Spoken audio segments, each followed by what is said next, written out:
আমার বিরুদ্ধে একটি মিথ্যে মামলা হয়েছে পূর্বে, আপনারা জানেন। আমি দীর্ঘদিন বাইরে ছিলাম।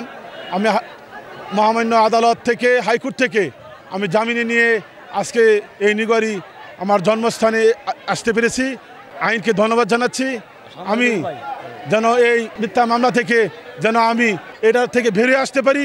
আমার উপর যে ষড়যন্ত্র করে আওয়ামী লীগের দূষররা তারা আমাকে যেভাবে ফাঁসিয়েছে, ইনশাল্লাহ আমি আশা করি আমি এখানে ছিলাম না, এটা সঠিক তদন্ত করে আইনের মাধ্যমেই আমি ইনশাল্লাহ বেরিয়ে আসবো। সত্য সত্যই থাকে, মিথ্যা মিথ্যাই থাকে। ইয়াসিন খানের পিছনে সমর্থন দেন, ওটা ষড়যন্ত্রের শিকার। যেখানে এখানে একটা মাদক সম্রাটকে গ্রেপ্তার করা হয়েছিল, কিছু গাঁজা সহ এবং অস্ত্র, বিদেশি অস্ত্র সহ। ছেলেটার নাম হচ্ছে রাকিব।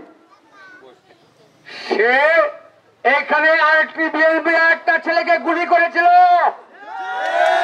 কি বলেন আপনারা? সেই গুলি করার পর উত্তেজিত জনতা তাকে গাঁজা সহ এবং অস্ত্র সহ তাকে এখানে গণপিটুনি দিয়ে তাকে মেরে ফেলছে কিনা তাও সঠিক জানি না। ওই দিন কিন্তু আমার ছোট ভাই এই বিপ্লবী নেতা ইয়াসিন খান এখানে ছিল না।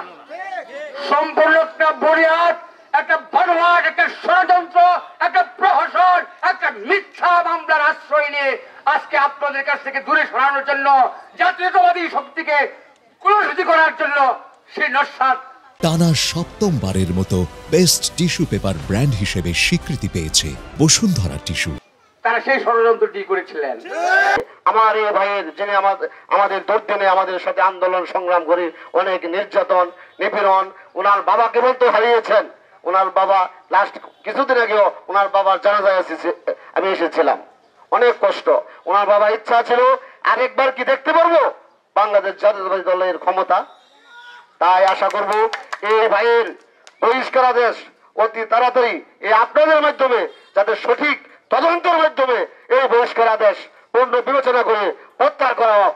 আমি বিএনপির নীতি নির্ধারক যারা রয়েছেন তাদের কাছে আমার এই দরখাস্তখানা, ইয়াসিন খান একজন বিএনপির নিবেদিত এবং নিষ্পেষিত এবং নির্যাতিত কর্মী। তার এই বহিষ্কার আদেশ যেন অতি বিলম্বে, বাংলাদেশে যদি একটি বহিষ্কার আদেশ উদ্ধ হয়, সর্বপ্রথম ইয়াসিন খানের এই বহিষ্কার আদেশ উদ্ধ করার জন্য আমি বিনীতভাবে অনুরোধ